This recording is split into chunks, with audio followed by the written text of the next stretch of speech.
5,000 రూపాయలు అందజేస్తాం.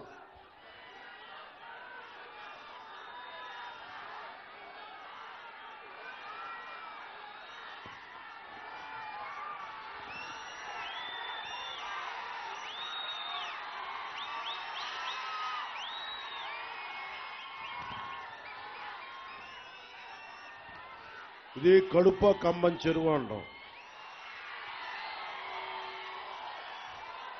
జగన్ది అది కడుపు కాదు, కంబం చెరువు. అది ఎంత తిన్నా సరిపోదు, వాళ్ళ ఎమ్మెల్యేలకి సరిపోదు, మంత్రులకి సరిపోదు.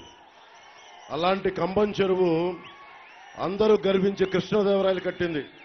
6,000 ఎకరాలు, ఎకరం కాదు 2 కాదు 6,000 ఎకరాలు.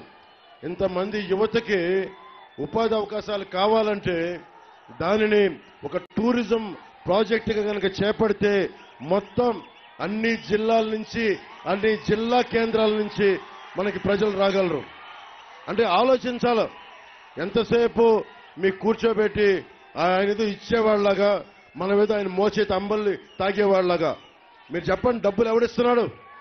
మన కష్టం నుంచి కదా, మన కండ కరిగించి కదా, మన శ్రమ దోపిడీ కదా, మనందరం ట్యాక్సులు కడితేనే కదా ప్రభుత్వ ఖజానాకి వెళ్ళేది. జగన్ అంటే ఇచ్చేది. దళిత ముఖ్యమంత్రి దామోదరం సంజయ్ గారు ప్రారంభించారు.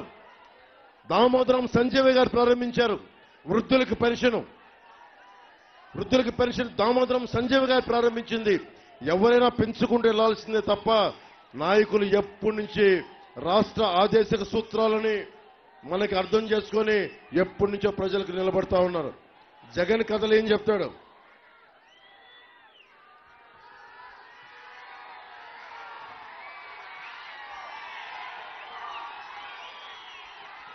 జగన్ కథలేం చెప్తాడు? తను ఇచ్చేవాడు, మనం పుచ్చుకునేవాళ్ళంట. ఎవడు ఇచ్చేది, ఎవడు పుచ్చుకునేది. ఇది మన సొత్తు. ఇది మనకి మాగుంటు శ్రీనివాసులు గారు అన్నారు.